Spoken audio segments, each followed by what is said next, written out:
Maritime Made on Eastlink TV is presented in partnership with Nova Scotia Business Inc., novascotiabusiness.com. De-icing airplanes is pretty important work, and it has its environmental challenges too. But the innovators at Inland Technologies have developed excellent solutions to recover and recycle de-icing fluid right here in Nova Scotia. The main ingredient in de-icing fluid is glycol. Environmental regulations prevent glycol from being used liberally without containment. When planes are de-iced, they're parked in a special area where a specialized glycol guard drain block system prevents the effluent generated during aircraft de-icing operations from running off. The drains are locked off with a key to prevent glycol from entering the drainage system and the environment. After de-icing, Inland's patented GlyVac recovery vehicle quickly collects any glycol, snow, slush, or water from the surface of the ground like a sophisticated vacuum to minimize any impact on the nearby environment. Here's how it works.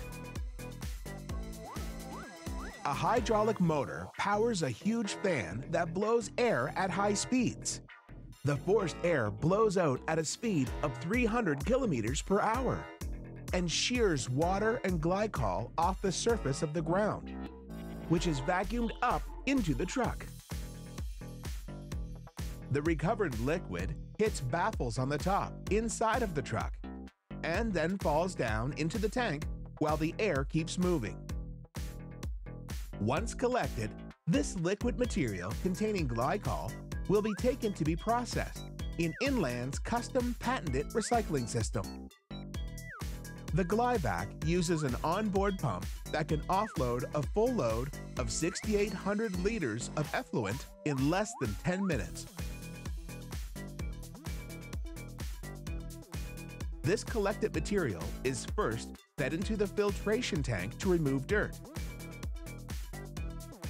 and then through another filter to remove any sediments and oils. From there, the material is fed to the Inland Technologies glycol concentrator. An operator controls the 4 glycol concentrators from the control room, where he monitors speeds, flows, pressures, and sensors. Here, water is separated from the glycol using a type of technology called mechanical vapor recompression, so that the glycol can be recycled, and any water or snow collected can be cleaned. The separated water must be free of glycol before it's released back to the sanitary treatment system. After an initial filtration step, the recovered material enters the recycling system, first going through heat exchangers to be preheated. Then it heads to the main heating chamber, where it's further heated until it starts to foam. The material is under a slight vacuum and is directed to a cyclone. Here, separation between the water and glycol will start to happen, as the water and glycol boil at different temperatures. From the cyclone, the glycol comes out of the bottom as a liquid, and water leaves the top as steam. The water, leaving as steam, runs through the scrubber to further remove any traces of glycol. The result is very clean steam. The water is compressed and pumped back to help provide heat to the heat exchanger system. Improved efficiency through heat exchangers is an important design consideration in the glycol concentrator. The separated glycol is now a 50% mixture, and it's fed through the heat exchangers to be cooled and pumped to outdoor storage tanks until needed. The next step is the distillation process to make pure glycol. It begins with the 50% glycol from the glycol concentrator. This system was also developed by Inland Technologies. The distillation process is designed to separate the remaining water from glycol and remove impurities in the fluid. The fluid is heated in columns, where the separation takes place. The distillation takes place in 2 main stages. One stage takes the glycol from 50% to 85%, and the second stage increases the concentration to 99% pure glycol.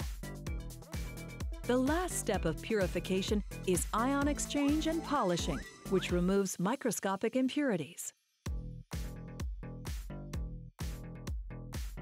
This purified glycol is used as feedstock in the manufacturing of Inland Technology's Type 1 aircraft de-icing fluid. It's blended right here and used in their own de-icing services, as well as sold to other airlines and delivered via tanker. Also blended on site is a special formulation called Flight Blue. Flight Blue is a certified antifreeze product developed from the 50-50 mixture that is used in aircraft lavatory systems. The ingredients are biodegradable and are blended to include a fragrance and color that you would be familiar with in aircraft bathrooms.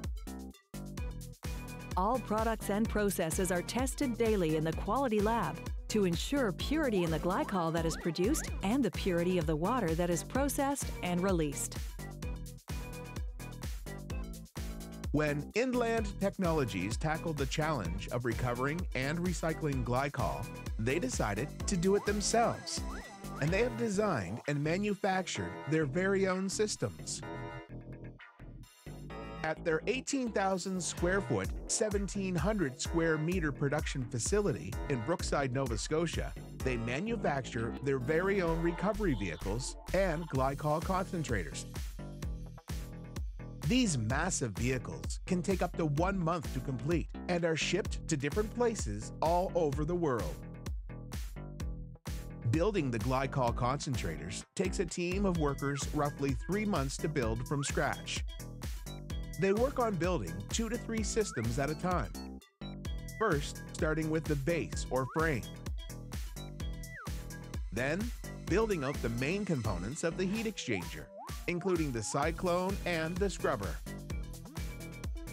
Then, they add the piping, electrical components, and insulation.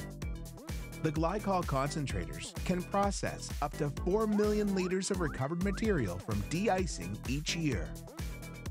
Inland Technologies operates in over 50 airport stations in 5 countries, including the Halifax Stanfield International Airport.